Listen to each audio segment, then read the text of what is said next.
Let's talk about where real lasting motivation comes from. Real lasting motivation, and if you truly want to be the best in sales, you have to figure out how to live in the world of possibility and intrinsic motivation. Sales is set up where you're going to feel a lot of fear and extrinsic motivation.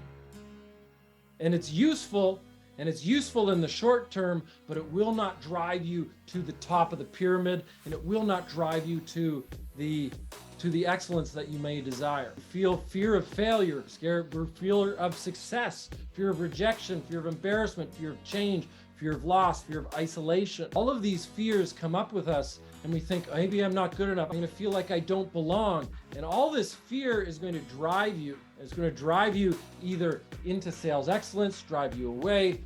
But sometimes fear can be useful, but you know that it's not useful when it's fueling shame, blame, and guilt.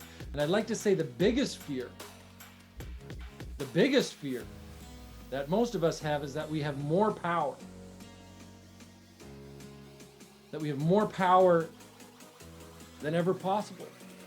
And I would guess that there's a number of you in this room right now who are scared of being the best insurance agent possible at Allstate. Because what does that mean? Are you scared of being the best at Allstate? Are you scared of being the best salesperson? Explore that, understand that, know how to use that for motivation. So how do we elevate our motivation to a place where we can be excellent now and excellent in the long term? Well, we harness intrinsic motivation, which comes back to that initial question I asked. Direction.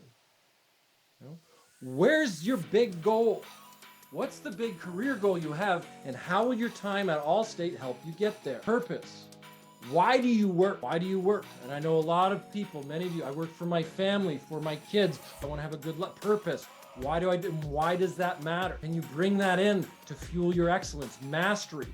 Can you approach this in the way that an Olympian would? Take a big goal, break it down, and find mastery. Autonomy. Can you do things in your own way? There are many ways to sales excellence. Can you find your own way? Can you find the way that works for you? And finally, social. Are you interacting with people you like and building relationships with people you like? And these intrinsic motivators will drive us to the next level. And finally, push us into the space of possibility thinking, where we find joy in having these conversations about risk. We're creative when we're talking about proposals for insurance. We're creative about how we interact with new clients. It becomes playful. It becomes a game. We find that sense of love, that joy, that flow in work.